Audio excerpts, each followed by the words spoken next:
Hello साथियों, नमस्कार। Welcome to my YouTube channel UPSC crash 23। साथियों, पिछले वीडियो में हम लोगों ने महाजनपदों का उदय के बारे में अध्ययन किए थे। उसी का अगला सीरीज है। इस वीडियो में हम लोग जैन धर्म के बारे में अध्ययन करेंगे। तो प्रश्न संख्या 1 पर चलते हैं। जैन धर्म के प्रथम तीर्थकर कौन थे? तो इसका उत्तर होगा ऋषभदेव। ऋषभदेव जो कि जैन धर्म के प्रथम तीर्थकर थे। प्रश्न संख्या 2, जैन धर्म के संस्थापक कौन है? तो इसका उत्तर होगा ऋषभदेव। जैन धर्म के प्रथम तीर्थकर कौन थे? तो ऋषभदेव। एवं जैन धर्म के संस्थापक कौन है? तो ऋषभदेव। प्रश्न संख्या 3, जैन धर्म के 23वें तीर्थकर कौन थे? इसका उत्तर होगा पार्श्वनाथ। जैन धर्म के प्रथम तीर्थकर ऋषभदेव थे और जैन धर्म के 23वें तीर्थकर पार्श्वनाथ थे। प्रश्न संख्या 4 है, जैन धर्म के 23वें तीर्थंकर पार्श्वनाथ के पिता कौन थे? इसका उत्तर होगा अश्वसेन, जो कि इक्ष्वाकु वंश के राजा थे। यानी कि जैन धर्म के 23वें तीर्थकर पार्श्वनाथ थे और इनके पिता का नाम अश्वसेन था, जो कि इक्ष्वाकु वंश के राजा थे। प्रश्न संख्या 5, पार्श्वनाथ के कितने वर्ष की अवस्था में संन्यास जीवन को स्वीकार किया?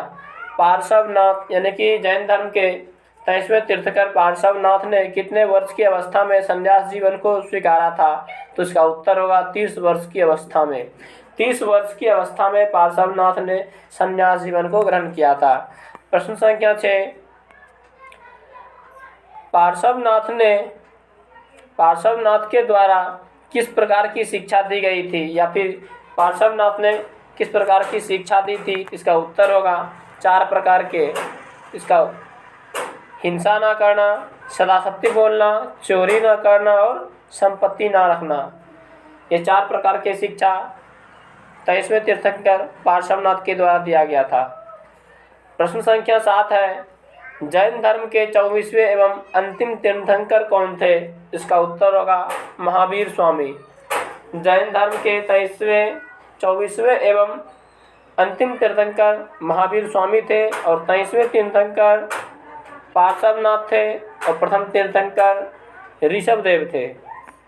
प्रश्न संख्या 8 है, महावीर स्वामी का जन्म कहाँ हुआ था? इसका उत्तर होगा कुंडलग्राम वैशाली में, जो कि वर्तमान में बिहार राज्य के अंतर्गत आता है। प्रश्न संख्या 9 है, महावीर स्वामी का जन्म कब हुआ था? इसका उत्तर होगा 540 ईसा पूर्व। महावीर स्वामी का जन्म 540 ईसा पूर्व हुआ था। प्रश्न संख्या 10 है, महावीर के पिता का नाम क्या था? इसका उत्तर होगा सिद्धार्थ। महावीर के पिता का नाम सिद्धार्थ था। महावीर जैन धर्म के 24वें तीर्थंकर थे। प्रश्न संख्या 11 है, महावीर किस वंश या कुल से संबंधित थे? इसका उत्तर होगा ज्ञात्रिक कुल से। ये ज्ञात्रिक कुल से आते थे। इनका पिता का नाम सिद्धार्थ था। इन्होंने महावीर के माता का नाम क्या था? इसका उत्तर होगा त्रिशला। महावीर की माता का नाम त्रिशला था एवं महावीर के पत्नी का नाम यशोदा था। प्रश्न संख्या 12 था कि महावीर के माता का नाम क्या था? तो त्रिशला। एवं महावीर के पत्नी का नाम क्या था? इसका उत्तर होगा यशोदा। प्रश्न संख्या 14, महावीर के पुत्री का नाम क्या था? तो इसका उत्तर होगा अन्नोजा प्रियदर्शनी। महावीर के पुत्री का नाम था। महावीर के माता का नाम त्रिशला था, जो लिच्छवी के नरेश चेटक की बहन थी, और महावीर के पत्नी का नाम यशोदा था और महावीर के पुत्री का नाम अन्नोजा प्रियदर्शनी था। महावीर के पिता का नाम सिद्धार्थ था। इनका जन्म 540 ईसा पूर्व में हुआ था, कुंडलग्राम वैशाली में, जो कि वर्तमान में बिहार राज्य के अंतर्गत आता है। प्रश्न संख्या 15, महावीर के बचपन का नाम क्या था? इसका उत्तर होगा वर्धमान। महावीर के बचपन का नाम वर्धमान था। प्रश्न संख्या 16, महावीर ने किससे अनुमति लेकर संन्यास जीवन को स्वीकार किया था? इसका उत्तर होगा बड़े भाई नंदीवर्धन से। महावीर स्वामी जो इनके जैन धर्म के 24वें तीर्थंकर थे, इन्होंने संन्यास जीवन को अपने बड़े भाई नंदीवर्धन से आज्ञा लेकर ग्रहण किया था। प्रश्न संख्या 17 है, महावीर ने कितने वर्ष की अवस्था में संन्यास जीवन को स्वीकार किया था? तो इसका उत्तर होगा 30 वर्ष की अवस्था में महावीर स्वामी ने 30 वर्ष की अवस्था में संन्यास जीवन को स्वीकारा था, अपने बड़े भाई नंदीवर्धन की अनुमति लेकर। प्रश्न संख्या 18 है, कितने वर्षों के कठिन तपस्या के बाद महावीर स्वामी को संपूर्ण ज्ञान का बोध हुआ? तो इसका उत्तर होगा 12 वर्षों। 12 वर्षों के कठिन तपस्या के बाद महावीर स्वामी को संपूर्ण ज्ञान का बोध हुआ। इन्हें ऋजुपालिका नदी के किनारे साल वृक्ष के नीचे संपूर्ण ज्ञान प्राप्त हुआ था। प्रश्न संख्या 19 है, महावीर स्वामी को किस नदी के तट पर ज्ञान की प्राप्ति हुई थी? तो इसका उत्तर होगा जिरंभिक के समीप ऋजुपालिका नदी के तट पर। जिरंभिक के समीप ऋजुपालिका नदी के तट पर। प्रश्न संख्या 20 है, संपूर्ण ज्ञान प्राप्ति के बाद महावीर स्वामी क्या कहलाए? इसका उत्तर होगा जीन, जिसका मतलब है विजेता। दूसरा है अर्थ, जिसका मतलब है पूज्य। और तीसरा है निर्ग्रंथ, जिसका अर्थ होता है बंधनहीन। यानी कि संपूर्ण ज्ञान प्राप्ति के बाद महावीर स्वामी जीन, अर्थ एवं निग्रंथ कहलाए। जीन का अर्थ होता है विजेता, अर्थ होता है पूज्य और निग्रंथ का अर्थ होता है बंधनहीन। प्रश्न संख्या 21 है, महावीर ने अपना उपदेश किस भाषा में दिया था? इसका उत्तर होगा प्राकृत या अर्धमागधी भाषा में। महावीर ने अपना उपदेश प्राकृत या अर्धमागधी भाषा में दिया था। प्रश्न संख्या 22 है, महावीर के अनुयायियों को क्या कहा जाता है? तो इसका उत्तर होगा निग्रंथ, जिसका अर्थ होता है बंधनहीन। महावीर के अनुयायियों को निग्रंथ या बंधनहीन कहा जाता है। प्रश्न संख्या 23, महावीर स्वामी को किस वृक्ष के नीचे तपस्या करते हुए संपूर्ण ज्ञान का बोध हुआ था? तो इसका उत्तर होगा साल वृक्ष के नीचे। यानी महावीर स्वामी को जिरंभिक के निकट ऋजुपालिका नदी के तट पर साल वृक्ष के नीचे 12 वर्षों के कठिन तपस्या के बाद संपूर्ण ज्ञान का बोध हुआ था। प्रश्न संख्या 24, महावीर के प्रथम अनुयायी कौन थे? इसका उत्तर होगा जामिल। जामिल जो उनका दामाद था, उनके पुत्री का नाम अनुजा प्रियदर्शिनी था। इनके माता का नाम त्रिशला जो लिच्छवी के राजा चेटक की बहन थी। महावीर के पत्नी का नाम यशोदा था। महावीर के पिता का नाम सिद्धार्थ था जो गायत्री कुल के सरदार थे। और इनके बचपन का नाम वर्धमान था। प्रश्न संख्या 25, प्रथम जैन भिक्षुणी कौन थी? इसका उत्तर होगा चंपा, जो नरेश दधिवाहन की पुत्री थी। चंपा प्रथम जैन भिक्षुणी थी। प्रश्न संख्या 26, महावीर ने अपने शिष्य को कितने गंधर्वों में विभाजित किया था? इसका उत्तर होगा 11 गंधर्वों में। महावीर ने अपने शिष्य को 11 गंधर्वों में विभाजित किया था, जिसमें महावीर की मृत्यु के बाद भी जीवित रहने वाला अकेला गंधर्व आर्षधर्मा था। प्रश्न संख्या 27 है कि महावीर के मृत्यु के बाद भी जीवित रहने वाला अकेला गंधर्व कौन था, जो मृत्यु के बाद प्रथम थेरा या मुख्य उपदेशक बने? इसका उत्तर होगा आर्य सुधर्मा। आर्य सुधर्मा एक ऐसा गंधर्व था जो महावीर के मृत्यु के बाद भी जीवित था और जैन धर्म का प्रथम थेरा या मुख्य उपदेशक बना। प्रश्न संख्या 28 है, महावीर स्वामी के भिक्षुणी संघ की प्रधान कौन थी? इसका उत्तर होगा चंदना। महावीर स्वामी के भिक्षुणी संघ जो कि महिलाओं का था, उसका प्रधान चंदना था। और महावीर के प्रथम भिक्षुणी कौन थी? तो नरेश दधिवाहन की पुत्री चंपा थी। प्रश्न संख्या 29 है, जैन धर्म के प्रथम तीर्थंकर ऋषभदेव का प्रतीक चिन्ह क्या था? इसका उत्तर होगा सांड। जैन धर्म के प्रथम तीर्थंकर कौन थे? तो ऋषभदेव थे, जिनका प्रतीक चिन्ह क्या था? सांड था। और प्रश्न संख्या 30 है, जैन धर्म के द्वितीय तीर्थंकर कौन थे? इसका उत्तर होगा अजितनाथ। जैन धर्म के द्वितीय तीर्थंकर अजितनाथ थे, इनका प्रतीक चिन्ह हाथी था। और जैन धर्म के प्रथम तीर्थंकर या संस्थापक ऋषभदेव थे, जिनका प्रतीक चिन्ह सांड था। प्रश्न संख्या 31 होगा कि जैन धर्म के द्वितीय तीर्थंकर अजितनाथ के प्रतीक चिन्ह क्या थे? इसका उत्तर होगा हाथी। प्रश्न संख्या 32 होगा, जैन धर्म के 23वें तीर्थंकर कौन थे? यानी कि पार्श्वनाथ थे। यानी कि जैन धर्म के 23वें तीर्थंकर पार्श्वनाथ का प्रतीक चिन्ह क्या था? तो इसका उत्तर होगा सर्प। जैन धर्म के 23वें तीर्थंकर कौन थे? पार्श्वनाथ थे। जैन धर्म के 23वें तीर्थंकर पार्श्वनाथ का प्रतीक चिन्ह क्या था? तो इसका उत्तर होगा सर्प। प्रश्न संख्या 33, जैन धर्म के 24वें तीर्थंकर कौन थे? तो महावीर थे। यानी कि जैन धर्म के 24वें तीर्थंकर महावीर के प्रतीक चिन्ह क्या थे? तो इसका उत्तर होगा सिंह। यानी कि जैन धर्म के 24वें तीर्थंकर महावीर के प्रतीक चिन्ह क्या थे? तो इसका उत्तर होगा सिंह। और प्रथम तीर्थंकर ऋषभदेव के प्रतीक चिन्ह क्या थे? सांड थे। द्वितीय तीर्थंकर का प्रतीक चिन्ह क्या था? तो इसका उत्तर होगा हाथी, जो कि अजितनाथ का प्रतीक चिन्ह है। और 23वें तीर्थंकर का प्रतीक चिन्ह यानी पार्श्वनाथ का प्रतीक चिन्ह सर्प था। प्रश्न संख्या 34, जैन धर्म के 22वें तीर्थंकर कौन थे? तो इसका उत्तर होगा अरिष्टनेमी। इनका प्रतीक चिन्ह शंख था। जैन धर्म के 22वें तीर्थंकर अरिष्टनेमी का प्रतीक चिन्ह शंख था। यानी कि प्रश्न संख्या 35, 22वें तीर्थंकर के यानी कि अरिष्टनेमी के प्रतीक चिन्ह क्या था? जैन धर्म के 22वें तीर्थंकर अरिष्टनेमी के प्रतीक चिन्ह क्या था? तो इसका उत्तर होगा शंख। प्रश्न संख्या 36, किन दो जैन तीर्थंकरों का नाम का उल्लेख ऋग्वेद में मिलता है? तो इसका उत्तर होगा ऋषभदेव एवं अरिष्टनेमी। यानी किन दो जैन तीर्थंकरों का नाम ऋग्वेद में मिलता है? इसका उत्तर होगा ऋषभदेव एवं अरिष्टनेमी।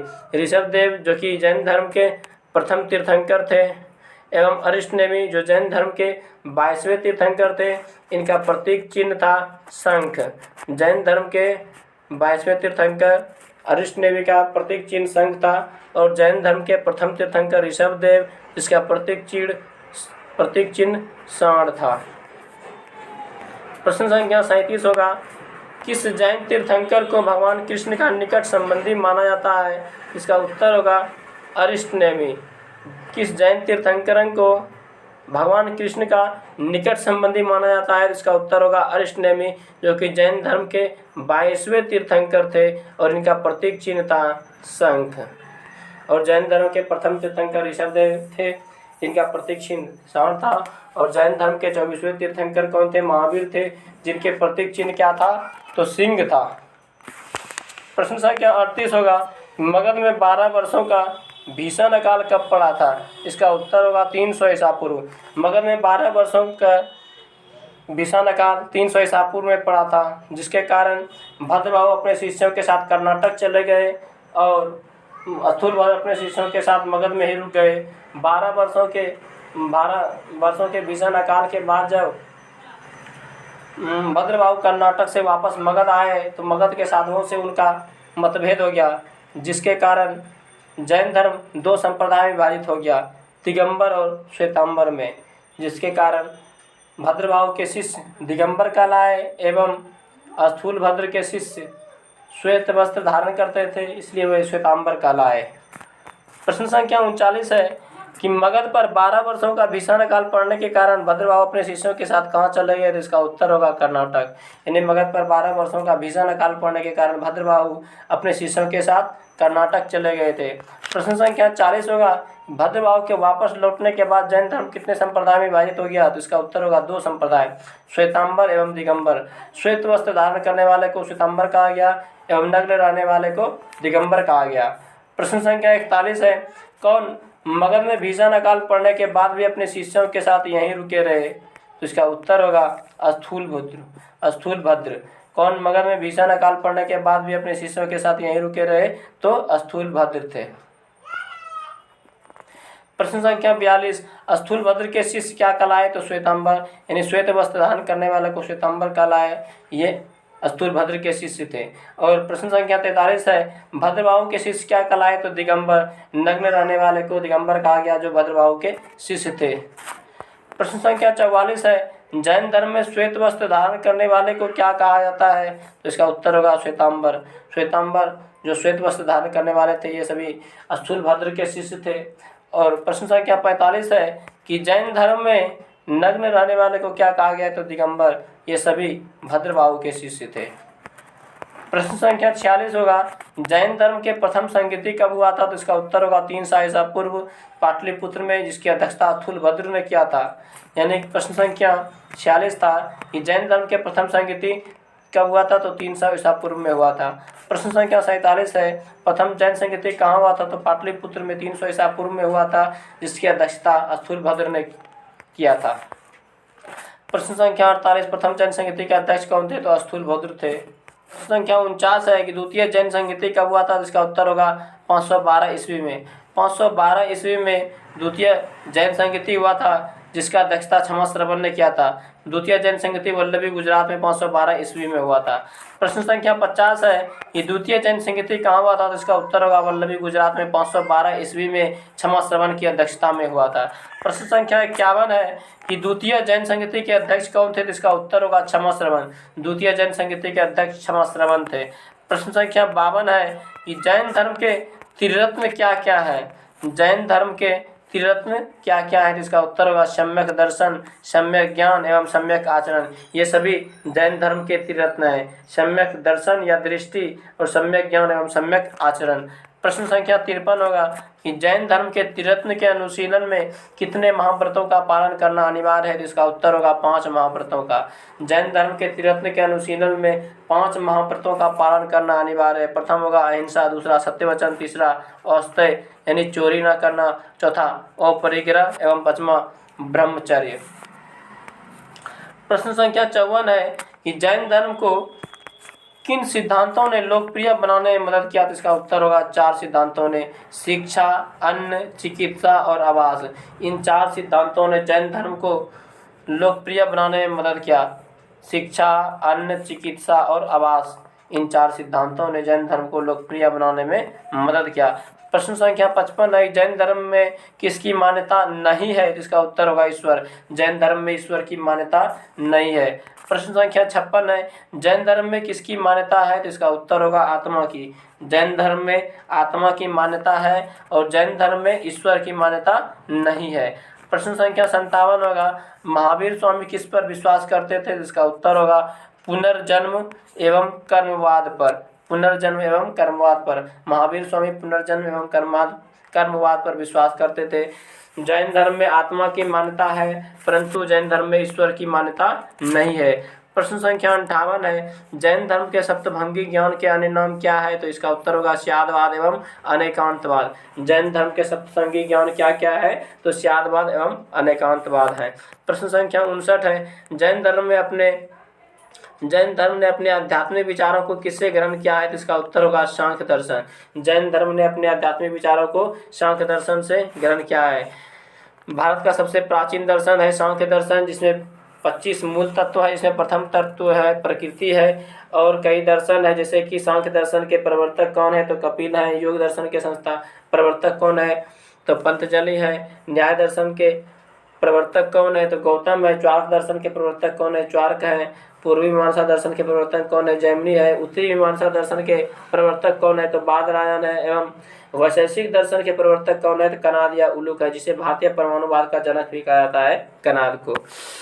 प्रश्न संख्या 60 है कि जैन धर्म को मानने वाले राजा कौन कौन थे, यानी कि प्रश्न संख्या 60 है कि जैन धर्म को मानने वाला राजा कौन थे, तो उदयन जिन्होंने पाटलिपुत्र की स्थापना किया था, नगर बसाया था। दूसरा वंद राजा, चंद्रगुप्त मौर्य, कलिंग नरेश, खारवेल, राष्ट्रकूट राजा, अमोघवर्ष और चंदेल शासक, ये सभी जैन धर्म को मानने वाले राजा थे। प्रश्न संख्या 61 होगा कि बाहुबली यानी विशाल बाहुबली की मूर्ति यानी गोमतेश्वर की मूर्ति का निर्माण कब किया गया था, तो इसका उत्तर होगा 10वीं शताब्दी के मध्य में। 10वीं शताब्दी के मध्य में विशाल बाहुबली की मूर्ति यानी गोमतेश्वर की मूर्ति का निर्माण किया गया श्रवणबेलगोला कर्नाटक में।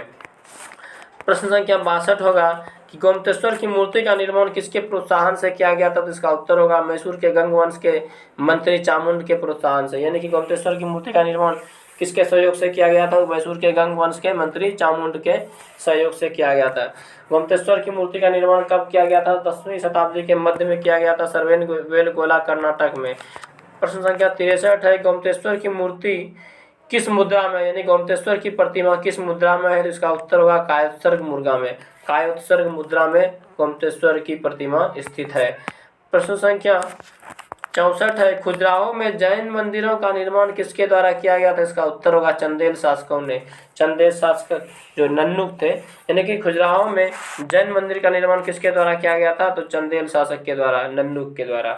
प्रश्न संख्या 65 होगा मौर्य उत्तर युग में जैन धर्म का प्रसिद्ध केंद्र कहाँ था। मौर्य के बाद के वाले युग में जैन धर्म का जो प्रसिद्ध केंद्र था वो कहाँ था, तो इसका उत्तर होगा मथुरा। मथुरा जो कि यमुना नदी के किनारे स्थित है और उत्तर प्रदेश में पड़ता है। यानी मौर्य उत्तर युग में जैन धर्म का प्रसिद्ध केंद्र कहाँ था, तो मथुरा था। प्रश्न संख्या 66 है, मथुरा कला का संबंध किस धर्म से है, तो इसका उत्तर होगा जैन धर्म से। मथुरा कला का संबंध जैन धर्म से है। प्रश्न संख्या 67 है, जैन तीर्थंकरों की जीवनी किस पुस्तक से में वर्णित है, इसका उत्तर होगा कल्पसूत्र। जैन तीर्थंकरों की जीवनी किस पुस्तक में वर्णित है, इसका उत्तर होगा कल्पसूत्र। प्रश्न संख्या 68 है, जैन धर्म का प्रारंभिक इतिहास का पता किससे चलता है या किस पुस्तक से चलता है, इसका उत्तर होगा कल्पसूत्र से। यानी कि जैन धर्म के प्रारंभिक इतिहास का पता कल्पसूत्र से पता चलता है। और जैन तीर्थंकर के जीवनी का भी वर्णन किस पुस्तक में है, तो इसका उत्तर होगा कल्पसूत्र में। जैन साहित्य को क्या कहा जाता है, तो इसका उत्तर होगा आगम। जैन साहित्य को क्या कहा जाता है, तो इसका उत्तर होगा आगम। प्रश्न संख्या 70 है, महावीर के जीवन कृतियों तथा अन्य समकालिकों के साथ उनके संबंधों का विवरण किसमें मिलता है, तो इसका उत्तर होगा जैन ग्रंथ भगवती सूत्र में। महावीर के जीवन कृतियों तथा अन्य समकालिकों के साथ उनके संबंधों का जो विवरण है वो किस पुस्तक में मिलता है, तो इसका उत्तर होगा जैन ग्रंथ भगवती सूत्र में। प्रश्न संख्या 71 है कि महावीर की मृत्यु कितने वर्ष की अवस्था में हुआ था, तो इसका उत्तर होगा 72 वर्ष की अवस्था में। महावीर की मृत्यु जो है 72 वर्ष की अवस्था में हुआ था 468 ईसा पूर्व में पावापुरी राजगीर में, जो कि बिहार में पड़ता है। और महावीर का जन्म जो है कब हुआ था, तो 540 ईसा पूर्व में हुआ था, जो कि वैशाली में हुआ था। कुंडग्राम वैशाली में हुआ था, जो कि बिहार में पड़ता है। और महावीर की मृत्यु 72 वर्ष की अवस्था में 468 ईसा पूर्व में हुआ था पावापुरी राजगीर में। प्रश्न संख्या 72 होगा, महावीर की मृत्यु यानी कि महावीर को निर्वाण की प्राप्ति कब हुआ, तो 468 ईसा पूर्व में हुआ। प्रश्न संख्या 73 है कि महावीर को निर्वाण यानी कि निर्वाण की मृत्यु की प्राप्ति कहाँ हुआ था, इसका उत्तर होगा पावापुरी राजगीर में, जो कि बिहार में पड़ता है। प्रश्न संख्या 74 है, किसके राज प्रसाद में महावीर स्वामी को निर्वाण प्राप्त हुआ था, तो इसका उत्तर होगा मल्ल राजा सृष्टिपाल। साथियों, वीडियो अच्छा लगे इसको लाइक शेयर एंड सब्सक्राइब करें। साथियों, वीडियो का PDF इसके डिस्क्रिप्शन लिंक के टेलीग्राम लिंक में दे दिया गया है। थैंक यू, धन्यवाद।